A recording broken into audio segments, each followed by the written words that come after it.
তো মানুষ হিসেবে যখন পৃথিবীতে আসছি, তো পৃথিবীর জন্য তো আমার কিছু দায়বদ্ধতা আছে।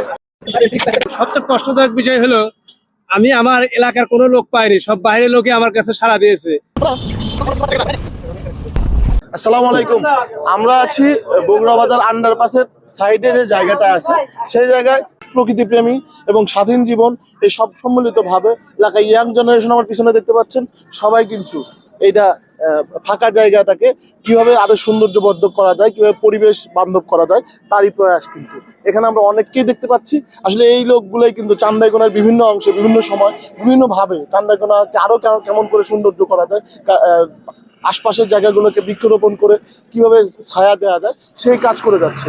সেই কাজ কিন্তু আজকে থেকে না, অনেকদিন আগে থেকে। আপনারা যারা এই এলাকার আছেন তারা অবশ্যই জানেন যে চান্দাইকোনা আন্ডারপাসের যে কাজটা, সৌন্দর্যবর্ধকের কাজ ফয়সাল বিশ্বাসের জায়গা থেকে শুরু হয়েছিল। তারপর ফুটওভার ব্রিজ, আজকে কিন্তু আমরা দেখতে পাচ্ছি যে বগুড়া বাজার যে আন্ডারপাসের সাইডের যে জায়গাটা, দুই পাশে, ওই পাশে আমরা দেখেছি যে সেখানে বিভিন্ন ফল বীজ যেরকম কুমুর টুমুর থেকে সবজি টবজি লাগানো হয়েছে। এই পাশটাতে সৌন্দর্য বর্ধনের জন্য কিন্তু আমাদের এই ফুলের গাছ, এই গাছের সাথে কিন্তু সম্পৃক্ত আছেন আমাদের রনি বন্ধু, আমার সনেট ভাই আছে, ফুয়াদ ভাই, ওদিকে ফয়সাল বিশ্বাস থেকে। আসলে নাম বলে শেষ করা যাবে না, আমরা কিছুটা কথা বলার চেষ্টা করি। বাংলাদেশে যে অন্যায়ের প্রতিবাদকারী হিসেবে থেকে আমরা এখন পর্যন্ত জানি যে কয়জন, তার ভিতরে ফয়সাল বিশ্বাস অন্যতম। আমরা জানি যে এর আগেও চান্দাকোনা পাবনা বাজারের ফুটওভার ব্রিজ এবং আন্ডারপাসের সৌন্দর্য বর্ধনে তুমি অনেক কাজ করেছো। তার ধারাবাহিকতা আজকে আমরা এখানে আসার পর দেখলাম এখানেও তুমি আসো, সব ভালো কাজে তুমি অংশগ্রহণ করছো, আমাদেরও ভালো লাগে।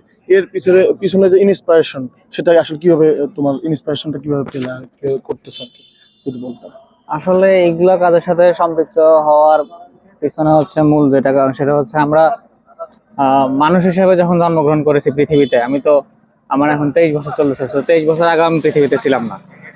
তো মানুষ হিসেবে যখন পৃথিবীতে আসছি, তো পৃথিবীর জন্য তো আমার কিছু দায়বদ্ধতা আছে। শুধু ভাত খাইলাম, রাতে ঘুমাইলাম, বিয়ে করলাম, বাচ্চা কাচ্চা জন্ম দিলাম, গাড়ি নিয়ে ঘুরলাম, এর মধ্যে তো জীবন সীমাবদ্ধ না। তো আমি তো এগুলা করে শুধুমাত্র পৃথিবীর হচ্ছে কি বলবো আবর্জনার স্তূপ বাড়াচ্ছি। তো শুধু পৃথিবীতে আবর্জনার স্তূপ না বাড়ায় পৃথিবীর জন্য আমার মনে হয় যে সবারই, প্রত্যেকটা মানুষের এই দায়বদ্ধতা আছে পৃথিবীর জন্য কিছু করার। তো এই চিন্তা থেকে যেহেতু মারা যাবই, ভালো কিছু করি, আমার ভালো ভালো যেটুকু আমার ভিতরে আছে সেটুকু বিকশিত করি, আর খারাপ যেটুকু আছে সেটুকু বর্জন করার চেষ্টা করি। এই চিন্তা থেকেই এই ধরনের কাজে সম্পৃক্ত হওয়া। প্রচুর কিন্তু এনার্জি দরকার। আমার মনে হয় তোমার ভিডিও দেখি, সামনাসামনি দেখে প্রচুর এনার্জেটিক তুমি একজন মানুষ, এবং প্রত্যেকটা ভালো কাজে আরো বেশি সম্পৃক্ত হও সেই আশাবাদ ব্যক্ত করি। এবং নিজের প্রতি খেয়াল রাখো, নিজের কারণ সবসময় কোনো না কোনো কাজে তুমি ব্যস্ত আছো, তো নিজের প্রতি খেয়াল রাখবা, পড়াশোনাটা ঠিক মতো চালিয়ে যাবে। পরিবেশ প্রেমী যারা, সচেতন যারা আছে, আমাদের বড় ভাই সহ অনেকে আজকে এসেছে। আসলে সবার সাথে কথা বলা খুব কঠিন, কথা বলার চেষ্টা করবো যে এই জায়গাটা ফাঁকা জায়গা, অনেক জায়গায় ফাঁকা জায়গা পড়ে আছে, তারপরে কেন এই জায়গাকে বেছে নেওয়া হলো। সভাপতি মন্ডলীর সদস্যের মতো আর কি, আমাদের বড় ভাই সনের ভাই থেকে জানতে চাইবো যে আসলে এই উদ্যোগ যারা নেয় তাদের আসলে সাথে আপনি কিভাবে অ্যাটাচ থাকেন। ধন্যবাদ রোকনকে, স্নেহাস্পদ ছোট ভাই, তার সুন্দর প্রেজেন্টেশনের জন্য এবং আমাকে সুযোগ দেওয়ার জন্য। আসলে এখানে আমরা সমবেত হয়েছি মূলত দুইটি কারণে।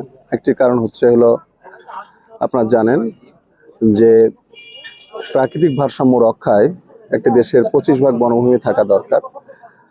সেই লক্ষ্যে মাননীয় প্রধানমন্ত্রী ঘোষিত বৃক্ষরোপণ কর্মসূচি, সেটা একটা আমাদের এখানে অংশগ্রহণের একটা অন্যতম প্রধান কারণ। দ্বিতীয় কারণটি হলো যে শোভাবর্ধন জন্য, এবং আরেকটি উদ্দেশ্য যেটি না বললেই নয়, সেটি হচ্ছে মাদক মুক্ত। অ্যাকচুয়ালি মাদকের বিরুদ্ধে, যে মাদককে না বলুন এই স্লোগানকে সামনে রেখে এই ধরনের সামাজিক কর্মকাণ্ডকে এগিয়ে নেওয়ার অভিপ্রায়ে আমরা এখানে এসেছি সবাই মিলে, এবং অনেক তরুণ উদ্যোক্তা তারা এসছে। আমি এখানে তাদের একটা অংশ হিসেবে আসতে পেরে নিজেকে গর্ববোধ করছি। আমাকে আমন্ত্রণ জানানোর জন্য এই শুভ উদ্যোগ এবং মহতী উদ্যোগ ভবিষ্যতে একটি সুন্দর ফলাফল বয়ে আনবে বলে আমার বিশ্বাস, এবং তরুণ সমাজকে নিয়ে দেশ গঠনে আমরা অঙ্গীকারবদ্ধ করবে। তো আমরা ব্যক্তি উদ্যোগে শুরু করলাম, আসলে সরকার থেকে এই উদ্যোগ নিচ্ছে না বলেই কি আমরা শুরু করেছি? এটা যার যার সমাজ সচেতনতামূলক কাজ। কারণ সরকার একটা প্রধান চালিকা শক্তি একটা রাষ্ট্রের, কিন্তু মানুষ নিয়েই, কিন্তু জনগণকে নিয়েই রাষ্ট্র। তো সেই আলোকে রাষ্ট্রকে এগিয়ে নিতে হলে, রাষ্ট্রকে বিনির্মাণ করতে হলে সুন্দরভাবে অবশ্যই মানুষের অংশগ্রহণ প্রয়োজন। সেই হিসাবে স্ব উদ্যোগে নিজ জায়গা থেকে ভালো কাজে আমাদেরকে সম্পৃক্ত হতে হবে, সরকারকে সহযোগিতা করতে হবে, তবেই আমাদের সোনার বাংলাদেশ বিনির্মাণে আমরা একটা সুন্দর ভূমিকা রাখতে পারবো। সেই লক্ষ্যে প্রত্যেকের জায়গা থেকে, বিশেষ করে তরুণ সমাজকে নেশা ছেড়ে এই কাজে সক্রিয় অংশগ্রহণ করতে হবে। সুতরাং সরকারের পাশাপাশি আমাদের ব্যাপক অংশগ্রহণ আমাদের সমাজ এবং দেশকে আরো বেশি সুন্দর করবে বলে আমি বিশ্বাস করি। ধন্যবাদ ভাই আপনার। Thank you. আমরা এখন কথা বলার চেষ্টা করব যে সংগঠনটা সহযোগিতা করছে স্বাধীন জীবনের প্রতিষ্ঠাতা নাসিম ভাইয়ের সাথে। নাসিম ভাই, আসলে এই যে আপনি কাজ করছেন, ননস্টপ কাজ করে যাচ্ছেন, এর স্পিডটা আসলে অজানা। আপনি সারাদিন এই কাজের ভিতরেই থাকেন। স্বাধীন জীবন কি কি কাজ করে স্বাধীন জীবন? স্বাধীন জীবন প্রকৃতি সুরক্ষার জন্য গাছ লাগায়, বন্যপ্রাণী সংরক্ষণ, সেবা যত্ন, তাদের জন্য কোনো সমস্যা না হয় সুরক্ষা দেয়, কেউ যেন এগুলোকে বিরক্ত না করে, এই কাজগুলো করি। পাশাপাশি মানবিক সামাজিক এই কাজগুলো আমরা স্বাধীন জীবনের পক্ষ থেকে আমরা অব্যাহত রেখেছি। সবার সহযোগিতা আমরা পাই, আমরা সবার প্রতি কৃতজ্ঞ যে সবাই আমাদের সহযোগিতা করে। ধন্যবাদ। জি, আপনাকেও ধন্যবাদ, অনেক ধন্যবাদ। আমাদের রনি বন্ধুর সাথে। বন্ধু, তুমি এই যে কার্যক্রমের সাথে যুক্ত হয়েছো অনেক দিন হলো, সব ধরনের কার্যক্রমে থাকো, তোমার এই ব্যস্ততার মাঝেও এই সময়টা দেওয়ার কারণটি সংক্ষেপে বলো। আমরা পরিবেশের ভারসাম্য রক্ষার জন্য আমরা সবাই মিলে ব্যক্তি উদ্যোগে এবং কিছু সংগঠনের উদ্যোগে আমরা গাছ লাগাই এবং পরিবেশ বাঁচাই। আসুন আপনারা সবাই আমাদের সাথে যুক্ত হন এবং গাছ লাগান, পরিবেশ বাঁচান এবং ভালো কাজের সাথে থাকুন, এটাই সবার কাছে প্রত্যাশা।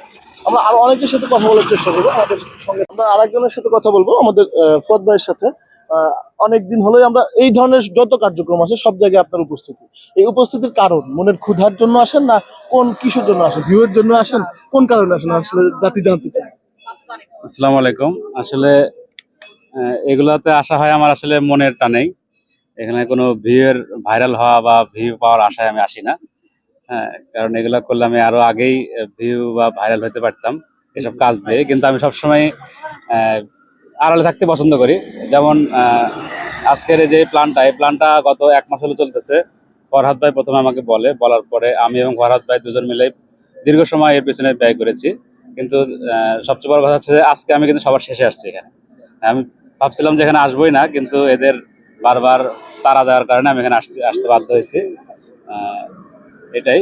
আর এই কাজগুলো আমার আসলে ভালো লাগে। আমি ছোটবেলা থেকে কাজ করতে পছন্দ করি। এটা বিভিন্ন কাজ আমি করে থাকি সবসময়, বিভিন্ন সময়। ধন্যবাদ ভাই। আসলে কোশ্চেনটা করার উদ্দেশ্য হলো মূল কথাটা বের করে নিয়ে আসা। ভাইরাল হওয়ার উদ্দেশ্যে সবাই কাজ করে না। এই কাজগুলো যারা এই ভাই থেকে শুরু করে একটা টিম আছে, তারা আসলে নিয়মিত হারে অন্তত 2-3 বছর হলো, আমার দেখা 2-3 বছর হলো ননস্টপ করে যাচ্ছে। এই রাস্তার মাঝখানে গাছ লাগানো, বিভিন্ন জায়গায় ফাঁকা জায়গাকে কাজে লাগানো, বিভিন্ন সামাজিক দায়বদ্ধতা, তারা কিন্তু নিয়মিত কাজ করে যাচ্ছে। ধন্যবাদ ভাই। ধন্যবাদ। আমরা আরো অনেকের সাথে কথা বলার চেষ্টা করছি। আসলে সবাই আসলে এই পরিশ্রমটা যে করছে নিজেদের ব্যক্তি উদ্যোগে, এবং নিজেদের বেশিরভাগ অর্থায়ন কিন্তু নিজেদের দ্বারাই। কিছু কিছু মানুষের থেকে কিছু হয়তো টাকা উঠানো হয়েছে, কিন্তু এই যারা শ্রম দিচ্ছে তারা এর বিনিময়ে কিছু একটু ভালো লাগা, তার বাইরে কিন্তু আসলে কিছু আশা করে না। আমরা একটু ফরহাদ ভাইয়ের সাথে কথা বলবো। ফরহাদ ভাই, কবে থেকে এই চিন্তা ভাবনা মাথায় আসলো এই কাজটা করার? প্রিয় দেশবাসী, আমার মনের দাবি, প্রাণের দাবি ছিল শিবাবাড়ি বাজারে একটা দর্শনীয় ফুলের বাগান হবে।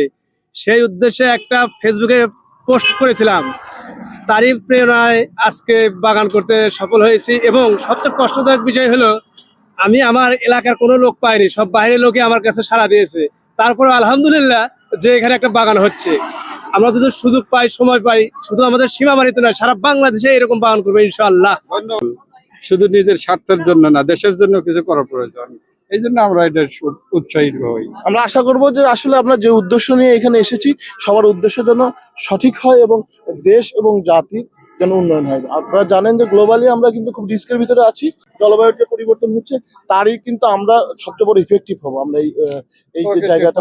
তো প্রকৃতি পরিবেশের রক্ষা সবাই সবার জায়গা থেকে বৃক্ষরোপণ করব, এবং আমাদের ফাঁকা জায়গা যেন না থাকে। কেউ যদি একটা গাছ কেটে ফেলি, অন্তত যেন 2টা গাছ লাগানোর চেষ্টা করি। ভালো থাকবেন। আসসালামু আলাইকুম।